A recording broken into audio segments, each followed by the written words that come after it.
It's happening right now. The shutdown Chuck Schumer thought would make him a hero has turned him into the face of political failure. The Democrats believed they could pressure Republicans into surrendering. They thought the old playbook would work again. Shut things down, blame the other side, watch the media amplify your message, and wait for your opponents to cave. Instead, the polls coming in are absolutely brutal. Americans are siding against them in numbers we haven't seen in years. We're watching a political backfire so massive, it's forcing Democratic voters themselves to question their own leadership.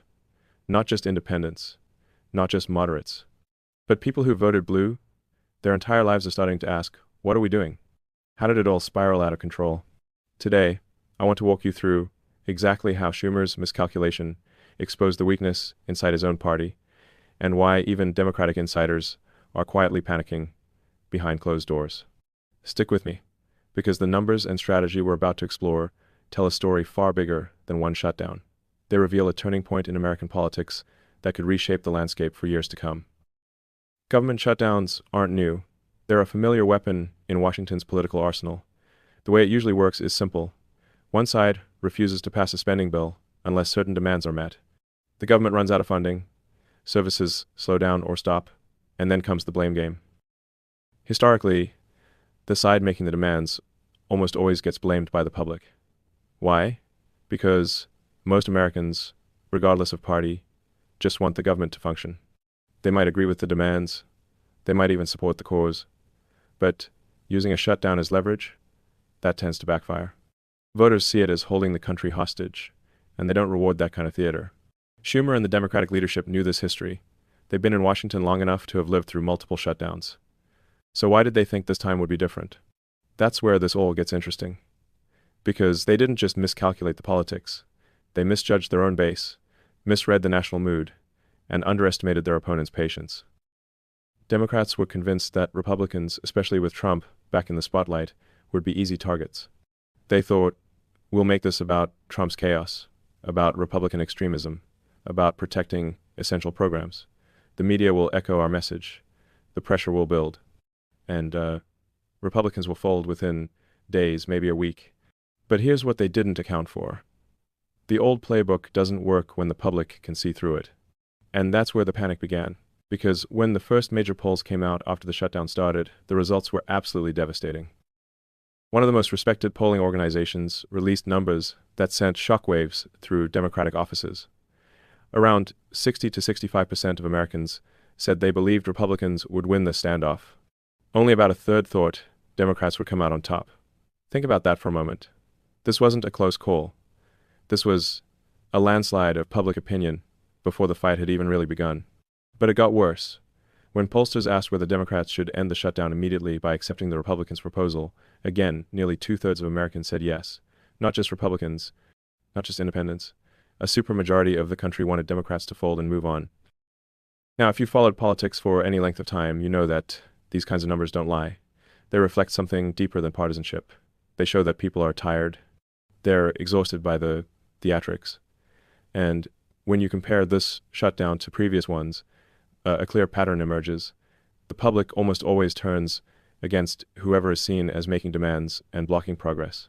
What made this particularly painful for Democrats was that another major newspaper had run a poll just before the shutdown, asking voters a straightforward question. Should Democrats vote to shut down the government if their demands aren't met? The answer, again, around 60 to 65% said no, don't do it, it's not worth it. So Democrats had a warning. The data was sitting right there, and yet they went ahead anyway. Why? Because the numbers inside their own party told something completely different. And this is where we start to see the real fracture. Let me explain something that doesn't get talked about enough in the media. Political parties aren't monolithic, they're coalitions. And the Democratic coalition right now is deeply divided. On one side, you have the progressive activists, the vocal base, the people who show up at rallies and dominate social media. They want confrontation. They want their leaders to fight, to resist, to never give an inch. On the other side, you have moderate Democrats and independents who lean left on some issues but just want competent governance. They're not interested in revolution, so they want their party to solve problems, not create them. And right now, those two groups are pulling in completely opposite directions. Here's where it gets even more revealing. Recent polling showed that only about a quarter of registered voters approve of the Democratic Party overall. But here's the kicker. Even among Democrats themselves, approval of their own party's performance in Congress has collapsed. It used to be in the high 80s, back when a new administration came in with fresh energy and promises. Now, it's barely holding at around 50% or less.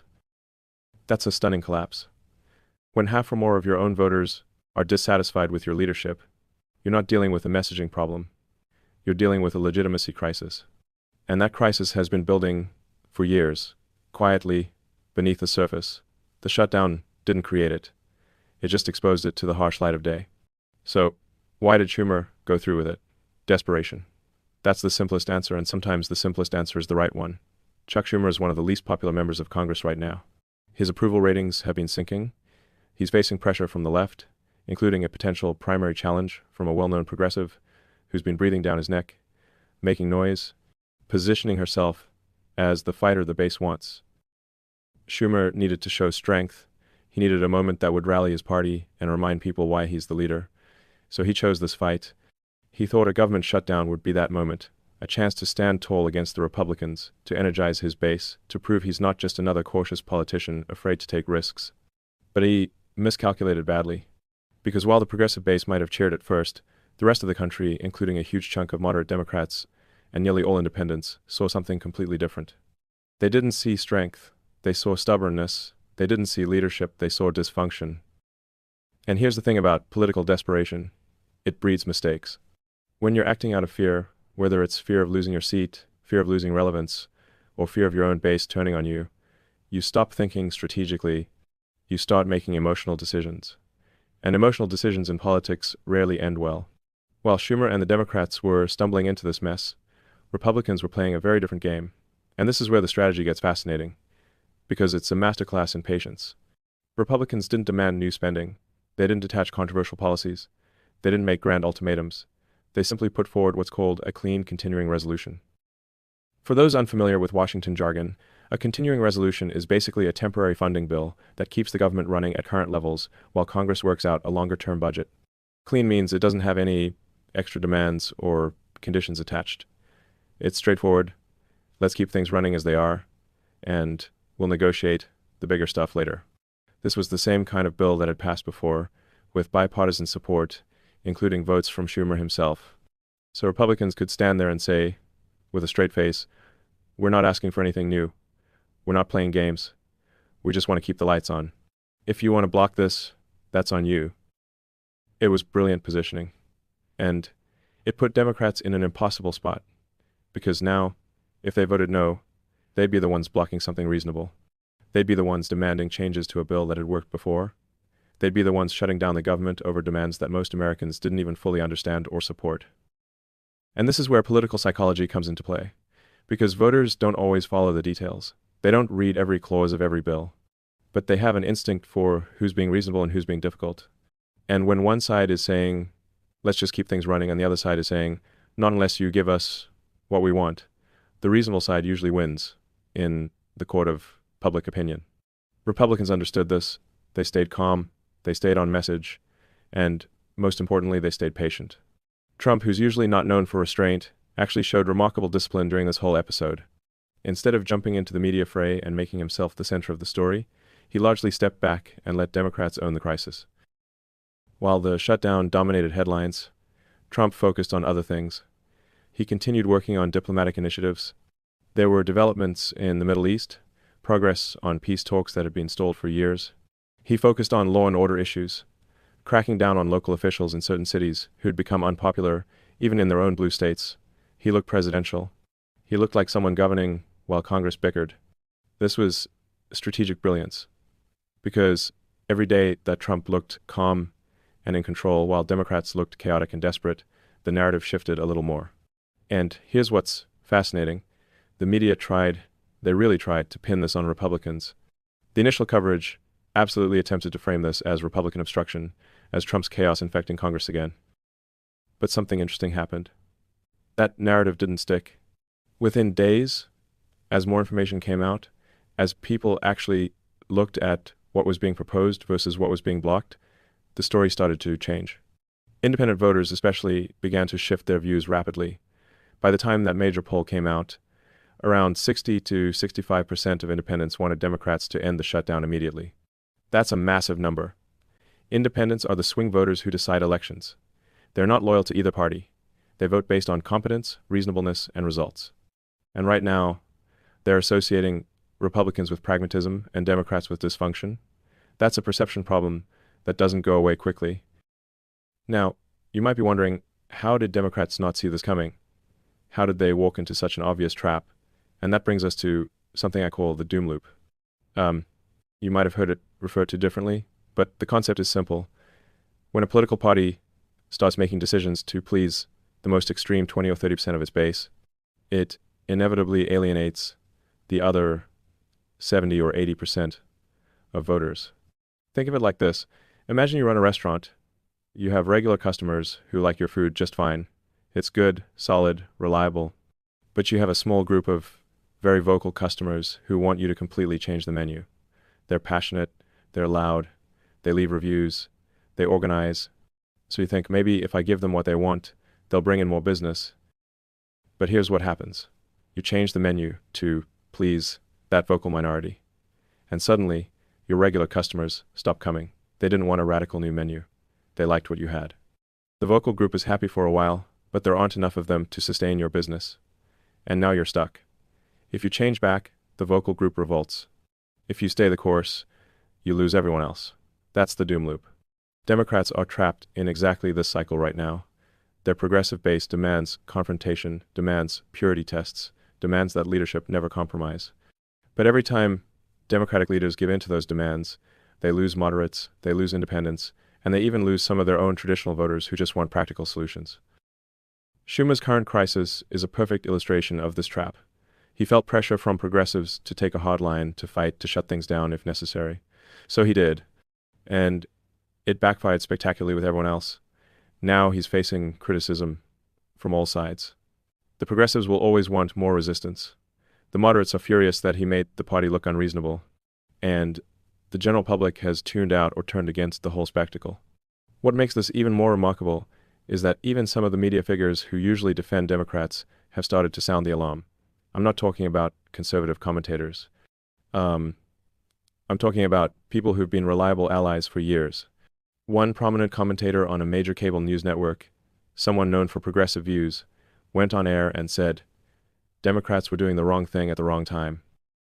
Now, he tried to add that they were doing it for the right reasons, but even that caveat couldn't hide the fundamental criticism. This strategy isn't working. When your own allies in the media start admitting that publicly, you know the situation is dire. Because the media has been working overtime to try to spin this in Democrats' favor, to frame it as Republican obstruction, to make Trump the villain of the story. But it's not landing. The narrative is collapsing in real time. And that's deeply concerning for Democratic strategists, because if they can't count on friendly media to shape public perception, they've lost one of their most powerful tools. The illusion of party unity is fracturing right in front of us. Meanwhile, what was Trump doing during all of this? Something the media completely missed or deliberately ignored. He was turning this crisis into leverage. Every day the shutdown continued, power shifted. Think about how government works. You have three branches. The legislative branch, Congress, makes the laws and controls spending. The executive branch, the president, enforces the laws and runs the government. The judicial branch interprets everything. When Congress shuts down, when the legislative branch is paralyzed by infighting and can't function, what happens? The executive branch steps in. Authority that normally requires legislative approval or oversight starts flowing to the executive by necessity. Someone has to keep critical functions running. Someone has to make decisions. And that someone is the president. This is political judo. Your opponent pushes hard, trying to force you off balance. But instead of pushing back, you step aside and use their momentum against them. You turn their aggression into your advantage. Every day Schumer extended the shutdown to try to pressure Republicans. He was actually handing more practical authority to Trump. The very thing Democrats kept warning about, excessive executive power, they were enabling through their own stubbornness. It's almost poetic. Democrats have spent years arguing that Trump represents a threat to democratic norms, that he wants too much power, that he needs to be checked and constrained. And then they voluntarily shut down the primary institution designed to check executive power. They sideline themselves. Now, as the days drag on, Democrats are realizing they've trapped themselves in a no-win scenario. If they cave and end the shutdown by accepting the Republican bill, they look weak and the progressive base revolts. If they hold out, the poll numbers keep getting worse, independents keep abandoning them, and Trump keeps governing around them. There's no good exit. This isn't just about one political skirmish. What we're witnessing is a broader realignment. The coalition that kept Democrats competitive for decades is coming apart. You're seeing independents drift right. You're seeing moderate Democrats quietly question whether their party still represents their values. You're seeing working-class voters especially feel increasingly alienated by progressive demands that seem disconnected from their daily lives. And here's what really matters for the future. This shutdown is accelerating trends that were already underway. It's exposing structural flaws that can't be fixed with better messaging or a different spokesperson. The Democratic Party has become overly reliant on its most progressive activists, underestimating how much patience and goodwill they've burned through with middle America. This isn't a short-term polling dip that recovers in a few weeks. This is a credibility crisis. When voters stop seeing your party as competent, when they stop trusting you to govern responsibly, that reputation takes years to rebuild. And we're looking ahead to elections in the coming years where these perceptions will matter enormously. So, what are the big lessons here? First, weakness in politics isn't forgiven, it's replaced. Voters might be patient with leaders who make honest mistakes, but they have no tolerance for leaders who appear desperate or incompetent. Schumer's gamble revealed just how divided and directionless his party has become, and that's not something you can spin away. Second, sometimes the best strategy is to do less, not more. Republicans won this round, not by being aggressive or flashy, but by being reasonable and letting their opponents implode publicly. There's wisdom in that. In politics, as in life, you don't always have to make the big dramatic gesture. Sometimes you just need to be the calm, steady presence while everything else falls apart. Third, voters value competence over theater. They might enjoy the drama for a moment, but when it comes time to actually vote, they choose the side that seems capable of governing. Right now, regardless of policy disagreements, Republicans look like the adults in the room. That's a powerful advantage. And finally, this moment reveals something important about leadership and accountability. Real leaders make decisions based on what's right for the whole, not just what pleases the loudest voices. When you let the most extreme elements of your coalition dictate strategy, you end up making decisions that hurt everyone, including the people you're trying to represent. In politics, just like in business or life, you have to think long-term. You can't just chase short-term wins or try to satisfy every complaint. You have to ask, what does success actually look like? What are we trying to build? And are our current actions moving us toward that vision or away from it? Democrats right now don't seem to have good answers to those questions. They're reacting, not leading. They're responding to pressure rather than setting direction. And that's why this shutdown, win or lose in the immediate sense, represents something much bigger. A party at a crossroads, unsure of its identity and increasingly unable to hold together its fractured coalition. The question moving forward isn't whether Democrats will lose this particular battle. Voters have already made that judgment. The real question is whether Democratic leadership possesses the political courage to acknowledge reality before the progressive base destroys the party's electoral viability entirely, for a generation or more. If you've been watching this unfold and believe accountability still matters in America, make sure to like this video, subscribe, and share your thoughts below. Do you think this shutdown could mark the beginning of a larger shift in our politics? I'd love to hear what you think. Because the more we understand these patterns, the better prepared we are to shape the future, not just react to it. And remember, the future isn't something that just happens to us. It's something we build, one decision, one vote, one conversation at a time. Thanks for watching, and I'll see you in the next one.